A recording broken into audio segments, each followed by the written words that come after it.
Are you ready to try your hand at placing your very first stock trade? Then check out our free guide, 10 Steps to Choosing Your First Stock to Trade, the Ultimate Beginner's Guide. In this free download, you'll learn how to choose the right kinds of stocks and how to find them, know when to buy your stocks and when to sell them, and you'll learn how to take your very first steps to becoming a stock trader and much more. Grab your free guide now by going to TRADEway.com/guide. That's TRADEway.com/guide.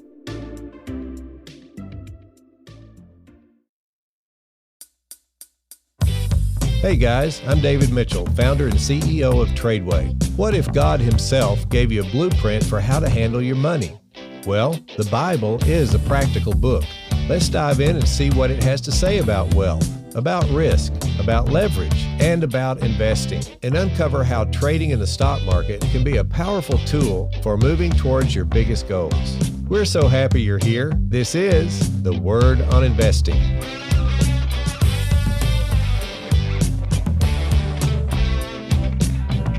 Hey guys, welcome back to the podcast. We've been talking about two great characteristics of wealth creators, and if you remember last time we talked about developing the entrepreneurial spirit and having the ability to take an educated risk. And boy, that is so important. It seems like our country nowadays is just determined to take that entrepreneurial spirit away from our young people. I mean, in school, they're taught risk is bad and security is what we need to seek. You know, even in college, even in the MBA programs and the graduate business programs, they're teaching you to work for a bigger boss. They're not teaching you to go out and start your own business much anymore. And so we're kind of losing that spirit, and that's the spirit America was built on. In fact, the economies of the West were built upon the Protestant ethic. So we've talked about that a lot in past episodes as well. But that is so important, the entrepreneurial spirit and the willingness and ability to take educated risks. Today, I want to talk about the second great attribute that I find in people who create wealth, and that is patience. Now, you might think that's a little bit unusual, but I think it's really way more important than most people think it is. So let me quote Jesus Christ here. There's not any higher authority than that on the subject. And in Luke chapter 8, verse 15, it says, and this is Jesus speaking, it says, "But that on the good ground are they which in an honest and good heart, having heard the word, keep it and bring forth fruit with patience." I find it pretty fascinating that Jesus puts the idea of being fruitful, which is just another way of talking about being successful as a human being in his viewpoint, right? What Jesus would consider success, that he ties the idea of being fruitful and successful with patience. "But on the good ground are they which in an honest and good heart, having heard the word, keep it and bring forth fruit, but they do so with patience." He ties those two together. Now we know that when the Bible talks about bearing fruit, especially in the New Testament, a lot of times it's talking about the fruits of the Spirit, and certainly this would include the fruits of the Spirit, but it also talks about just bringing forth fruit in the sense that God said in the beginning, in the book of Genesis, "Be fruitful and multiply and replenish the earth." He's talking about the fact that he put us as human beings here in order to be fruitful and successful in life and to build what's happening here on the earth and to have dominion over the earth. So this brings fruit bearing into the arena of business, because business and entrepreneurial effort is what builds economies and what helps build the world as we know it. And a lot of preachers don't realize that. They think it's all just only about the fruits of the Spirit. I'm all about the fruits of the Spirit, but I know it has a broader meaning here and throughout the scripture, even starting in Genesis and all the way through the book of Revelation. It just has a broader meaning. And so fruit bearing is consistent with the idea of accomplishing things in this world, being successful in this world, and Jesus definitely links it with patience. This means that wealth comes only when we're willing to accept it in God's good time, not ours.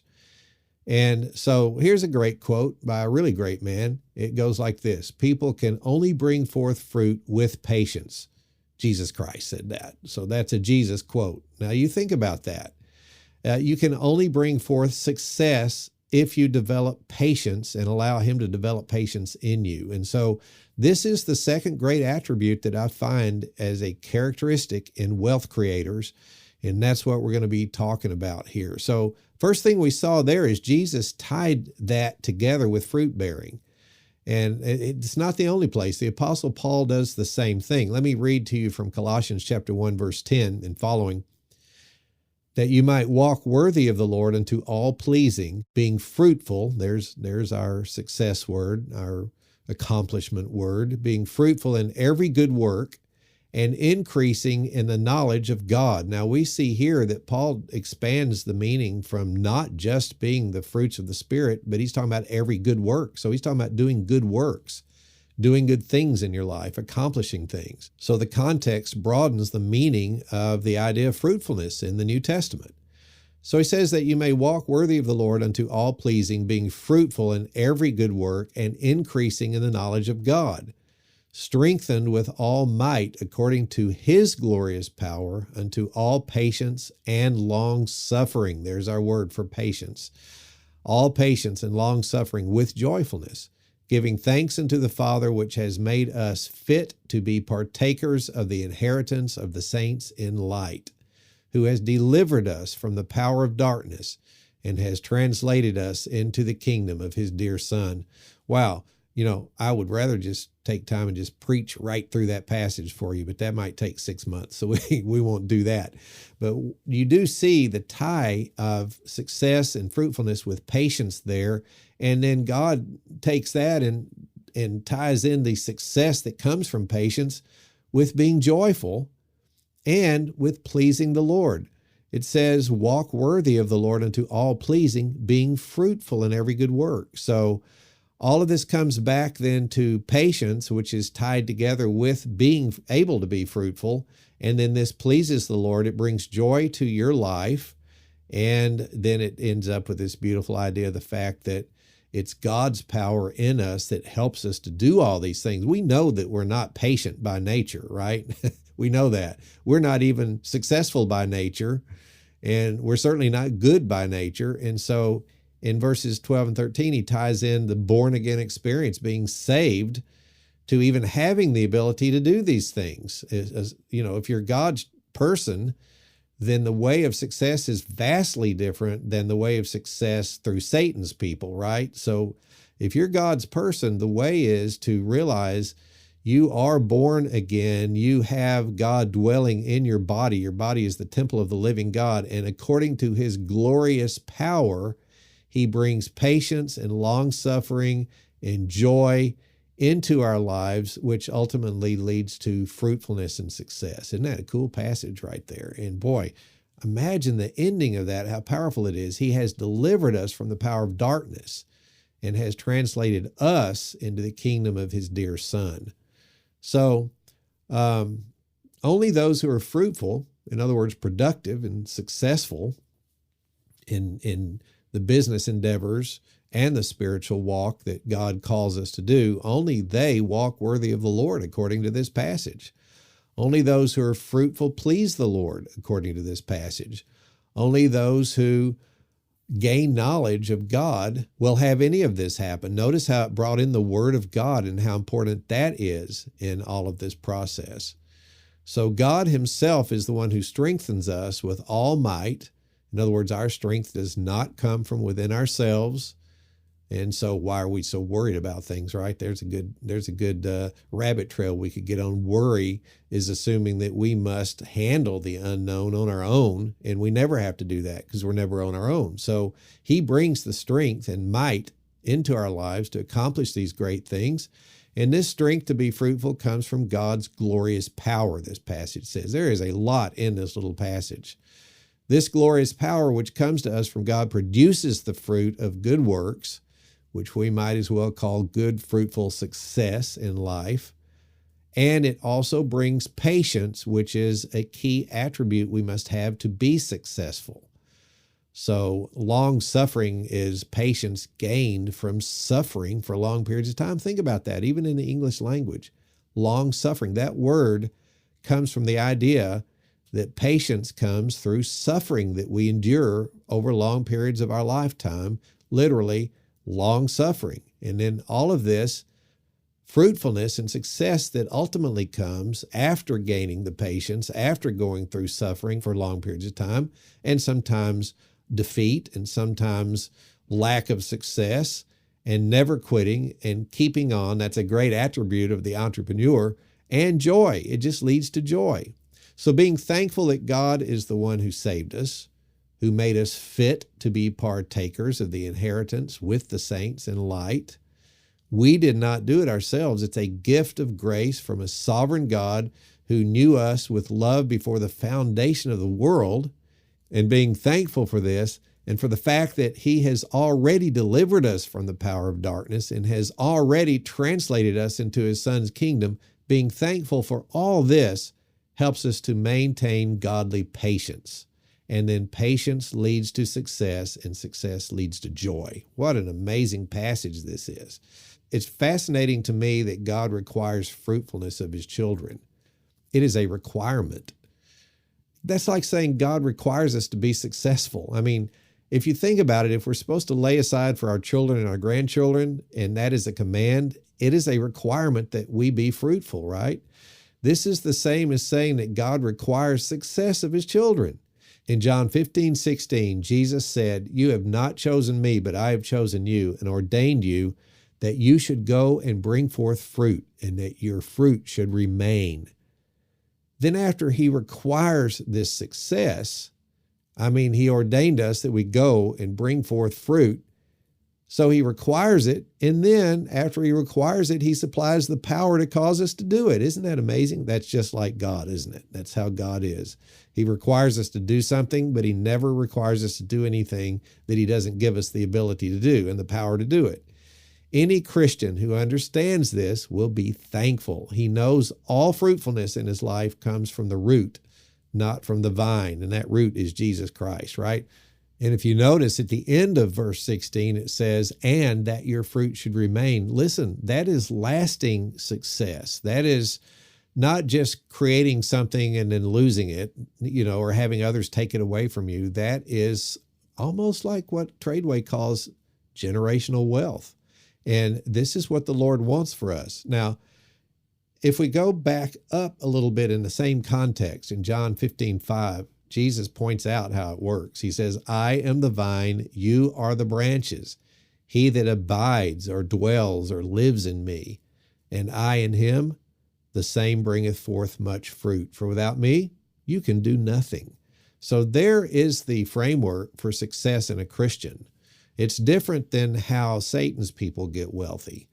And their wealth comes and goes, and their life comes and goes. But with the Christian, our life is eternal, everlasting. We're already living eternal life, everlasting life at this point. And we are joint heirs with the King. We own everything he owns. And so our success comes through being attached to him, walking with him hand in hand and seeking his will, and not being afraid when he closes a door, not looking at that as a bad thing in business where he closes a door and our plan just flat didn't work, because what that is he's guiding us to the open door that he wants us to walk through, and his will and plan is always better than ours was anyway. So don't be afraid of that. That's part of the entrepreneurial spirit is, don't be fearful when doors close. Just look around and find that open door and walk through it. So let me ask you, do we really understand that our success is accomplished with Christ, or it is not accomplished at all? There are no self-made men. So then the main passage I want us to go to is found in 2 Peter, and it goes all the way from about verse 2 through 8. And so let me read that to you. 2 Peter chapter 1, verse 2. "Grace and peace be multiplied unto you through the knowledge of God and of Jesus Christ our Lord." So if we want grace and peace, then we need to be growing in our knowledge of God. And that happens as Jesus reveals God to us. And that happens as we study the Word and ask the Holy Spirit to teach it to us. So all these things are like conditions in God's promise of wealth creation, aren't they? And then I want us to look at verse 5 because it gives us a logical stream here, and one thing leads to the next, and I want you to follow it. So kind of watch this step, think of it as stepping stones, and you're jumping from one to the next, to the next, to the next, to the next, until you get to your goal, which is success. But watch this. Add to your faith virtue, and to virtue knowledge, and to knowledge temperance, and to temperance patience. There you see it. That's the word we're studying today. For if all these things be in you and abound, they make you that you shall neither be barren nor unfruitful. Now let's put that in the positive. For if all these things, and the last word that it mentioned was patience, right? For if all these things be in you and abound, they will make you where you will be successful. I mean, that's the opposite of how the scripture put it in the negative. They'll make you that you shall neither be barren nor unfruitful. That means they'll make you successful. So that's why the study of patience here is so important. It all begins with faith in our Lord, our Father, our Creator, our brother, our helper in times of trouble, our great shepherd, our Alpha and Omega, our life and our light, the author and finisher of our faith, our advocate, our intercessor, our wisdom, our root and vine, he who makes us fruitful. It all begins with faith in our Lord. Entrepreneurial fear is real. I mean, we've got to learn to deal with it. But the entrepreneurial life is the only free, abundant life that we can find on this earth. And no one will gain riches by trading his infinitely valuable time for a little bit of someone else's money. No one will please the Lord through fear and lazy-mindedness. We've got to pray for the Lord's very faith, that God will give us the faith of Christ, the kind that walked on water, that turned the world upside down, the kind of faith that never feared man nor tried to please him. If faith is the root of patience, and patience is required for entrepreneurial success, then we must have the faith of Christ. Now, here's something that I've said quite a few times at meetings around the country. If courage is the mark of an entrepreneur, long-suffering and patience is the lightning rod of success for the mature stock market speculator. Now, how about that? This is how we can tie all of this lesson into stock trading, which is what TRADEway is all about, and helping to give your family the potential to create generational wealth through teaching your kids and grandkids the skill sets for building a stock trading business. Now, go out to TRADEway.com. Check out our educational system if you find this interesting, because I have found through the many different kinds of businesses that our family has been involved with, stock trading has the simplest entry. I mean, you can open a stock trading account for nothing and then wire $500, $1,200, $2,000 into it, get the skill sets from TRADEway and start trading, and then teach that to your kids and grandkids. So it's not a difficult start. I'm not saying it's easy, because you've got to study and you've got to learn line by line the skill sets, and you got to have patience to do that. But it gives you the tool that you need, and that's what TRADEway is all about. Well, guys, if you enjoyed this show, I hope you'll rate and review it so that people with similar interests can find it. Maybe we can be a help to them too. And we're going to continue with this theme for the next few shows. So thanks for being with us, and we'll see you next time.